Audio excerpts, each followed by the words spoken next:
Olá, seja bem-vindo. Começa mais um Censurado aqui pela TV Univap e hoje nós vamos falar de um assunto muito interessante que causa muitas dúvidas e algumas curiosidades. E eu tenho aqui a participação da médica, da doutora Dulce Firmento.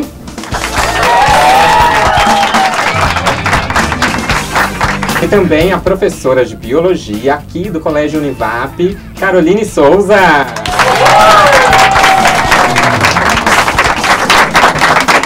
E claro que não podia faltar essa plateia maravilhosa.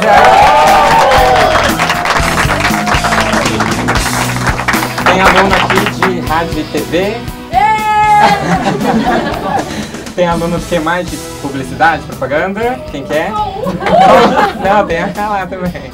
E também de jornalismo. Já é a maioria. Quer saber do que nós vamos falar hoje então? Sexo sob dois pontos de vista.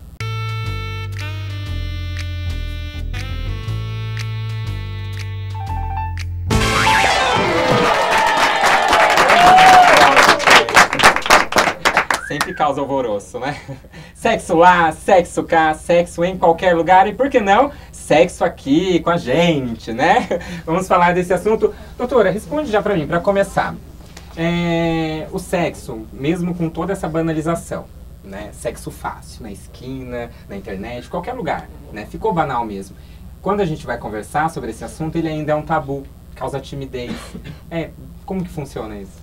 Então, em primeiro lugar eu queria agradecer o convite, dizer que é muito bacana sempre estar com jovens e conversando com jovens. Eu acho que esse é um trabalho que eu faço há muitos anos e sempre me enriquece aprender, porque a gente aprende muito com eles, né? Então, assim, um pouco a gente troca a questão desse tema hoje, que é, para mim, a sexualidade. Falar de sexualidade é falar da vida, é falar da expressão do ser pessoa.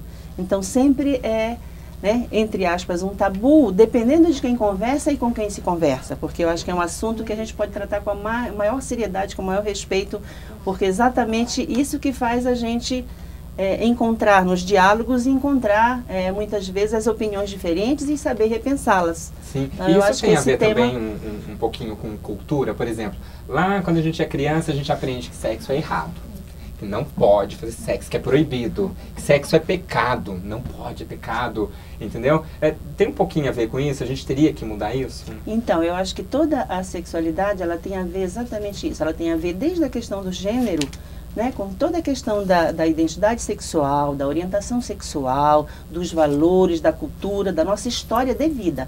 A nossa sexualidade, qualquer sexualidade, né, vamos dizer assim, de cada um de nós, ela tem a ver com a nossa história mesmo. Então, assim, nós não vamos desenvolver uma sexualidade, entre aspas, saudável, se a gente não tiver aprendido, informado, entendido sobre isso, né, que é uma coisa que exatamente, assim, com quem se conversa a sexualidade, né? Quem é que traz esses valores para nós? Então, dependendo dessa nossa história, ela vai ser tabu ou não.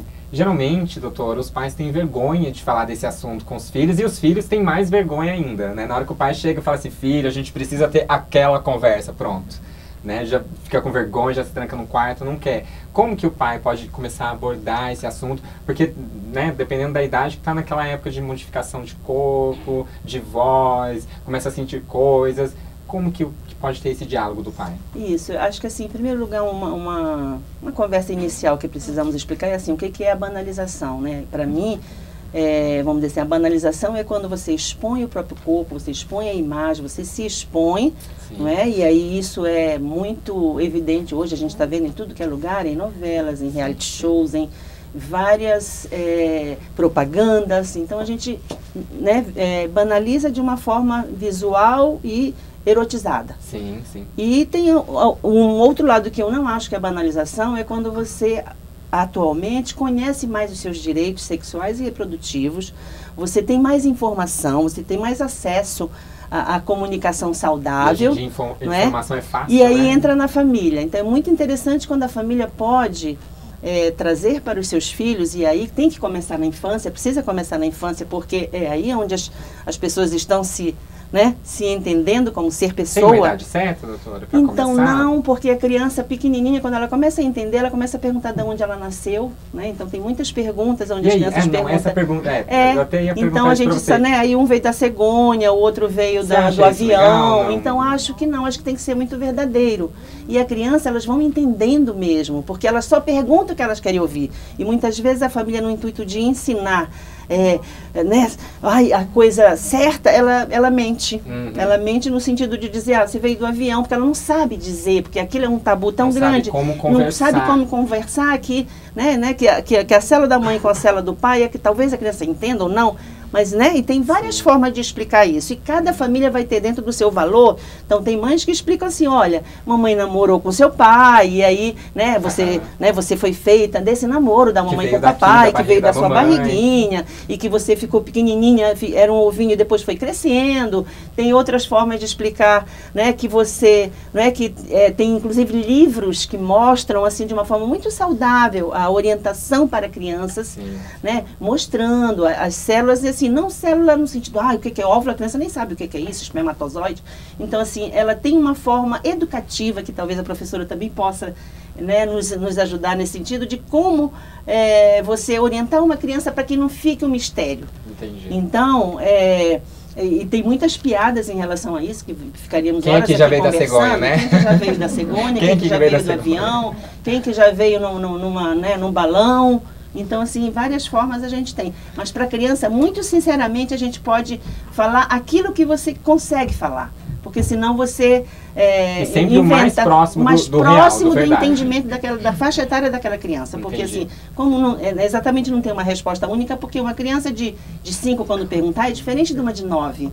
Né, que ela já está vivenciando, ela já está vendo coisas em seu retorno que faz com que elas perguntem coisas de acordo com a sua idade. Sim. Então, cada idade vai ter uma resposta. Isso é só a gente ser muito sincero e aprender a dialogar desde cedo. Legal. Porque aí, quando chega na adolescência, isso não vira um sofrimento. Legal. A gente foi para as ruas também para entender um pouquinho, para ver se as pessoas das ruas têm vergonha, né, de falar sobre os assuntos dos pais, dos filhos. A minha amiga Francine Fagundes está nas ruas de São José para saber a opinião do povo lá fora. Vamos conferir? Língua solta. A sociedade tem exigido super professores capazes de suprir os alunos com informações tanto quanto matérias convencionais, como matemática, português, e também sobre economia, viagens, tecnologias e sexo. Por que não? Mas será que as escolas e as famílias estão preparadas para lidar com esse assunto? Você acha que falar de sexo ainda é um tabu? Não, hoje em dia não é mesmo. Não. Sim. Não. Você conversa sobre sexo na sua casa com seus filhos? Sim, converso. Não sempre, mas converso. Muito raro. Sim. E você fala sobre o quê? Eu falo dos perigos, né? Que ele tem que se prevenir. É necessário, né? Os pais conversarem sobre isso com os filhos. Falo sobre relacionamentos, falo sobre prevenção, falo sobre paternidade, porque menino, né? Sobre paternidade responsável, falo sobre tudo isso. Você acha que as famílias e as escolas estão preparadas para falar sobre esse assunto? Não, também não. Depende da família e também depende da escola. Quem deveria ter mais preparado, na verdade, são os pais, né? Que o filho tem que sair com uma educação sexual de casa já bem formada, já bem orientada. Mas os professores, eu acredito que encontram muito mais tabus para tratar desse assunto nas escolas do que os pais dentro de casa, né? Porque os professores lidam com outras situações. O pai conhece o filho, sabe como orientar. Agora os professores nem sempre. E seus pais falam com você sobre sexo? Já falaram, falam. A minha mãe sim, meu pai é mais fechado.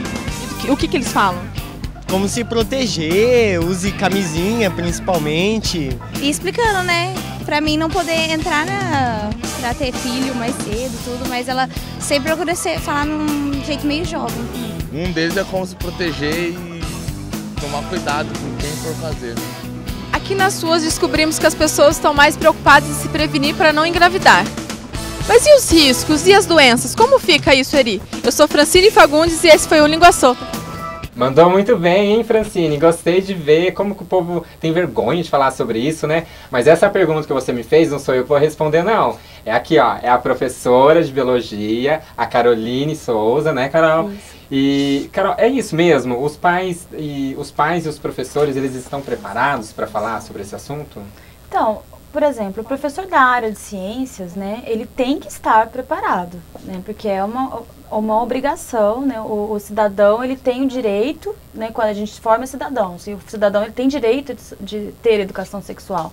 Então, o aluno tem que saber, né, o adolescente tem que saber quanto que é a ovulação, o que é a menstruação, né, quando que pode ficar grávida, isso é importantíssimo, como se previne, né, gravidez, como se previne doenças sexualmente transmissíveis. Mas nas escolas, tem escolas que permitem, tem escolas que parecem que não permitem falar sobre esse assunto. Tem que falar, entendeu? Né? Porque eu estava lendo um artigo mesmo, que falou assim, nessa escola, né, citou o nome da escola lá do lugar, falou que não pode. Quando uma criança, um adolescente levantar uma questão, era para o professor indicar para perguntar para os pais. Dependendo do colégio, eu já trabalhei em colégios bem criteriosos quanto a isso também. Realmente, às vezes eles pedem um pouco mais de pudor, menos detalhes possíveis, sim, né? Não menos detalhes. Realmente. Mas os alunos, professora, eles são curiosos? Eles perguntam do quê? Quais são as dúvidas deles? Daí isso depende dos alunos, né? Quando, por exemplo, eu já dei aula para ensino fundamental, né? E hoje em dia eu dou aula apenas para adolescentes, né? Ensino fundamental, eles têm muita vergonha, né? Eles têm muito receio de perguntar. Então, uma dinâmica que eu fazia com eles no final, quando eu terminava a explanação do conteúdo, eu pedia para que eles escrevessem as dúvidas no papelzinho, clássico, né? Daí era bem interessante. Daí eles não tinham vergonha, eu não via quem escrevia, né? Então, daí era a hora que eles perguntavam, né? Você realmente sabia o que passa na cabeça deles. Ai, meu Deus do céu. Tem alguém aqui que possa fazer uma pergunta? Quem vai fazer a pergunta? A primeira pergunta. Quem vai fazer a primeira pergunta, gente? Quem? Você? A Jade? Olá, tudo bem? Meu nome é Jade, eu sou estudante de rádio e TV, tenho 21 anos. E eu queria saber, assim, os alunos, eles têm a mania de chegar... a mania não, mas eles têm a coragem de chegar para a professora e desabafar, assim, olha, eu tô grávida, eu não sei o que eu faço. Tem sim, né? Não cheguei, até hoje eu não cheguei nunca a descobrir uma aluna grávida, mas achando que estava grávida é muito comum e principalmente interessante, né? Os meninos, sempre meninos vindo me procurar perguntando, professora, aconteceu isso, foi tal dia, me ajuda a fazer aqui a conta para ver se ela estava ovulando, não estava ovulando, né? Então isso é bem comum, né? Oi, eu sou a Amanda, estudante de jornalismo. Eu queria saber, acho que da doutora... o índice de meninas grávidas antes da hora aumenta a cada dia. Isso não é falta de informação, porque eu acho que a TV fala disso quase diariamente. Qual é o problema, então?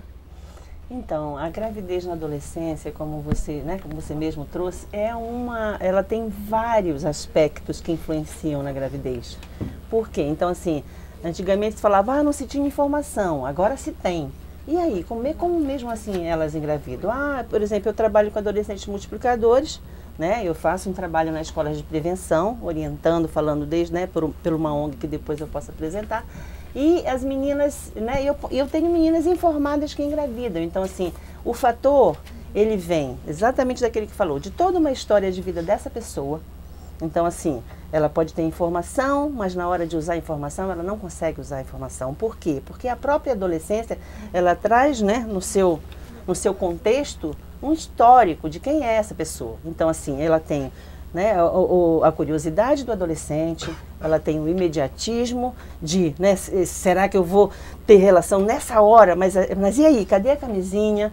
Como que eu não estou com ela, eu não estou protegida, eu não sei, né, eu sei do método, mas eu não estou usando nada, ou eu não estou em condições de me prevenir agora, mas aí é aquele momento, é aquela hora, é a hora do tesão, é a hora do sufoco no sentido do tesão da pessoa, dos dois no caso. Então, eu acho que com esse circuito de vários fatores, então o adolescente também, ele acha que não vai acontecer com ela, e ele também acha que não vai acontecer.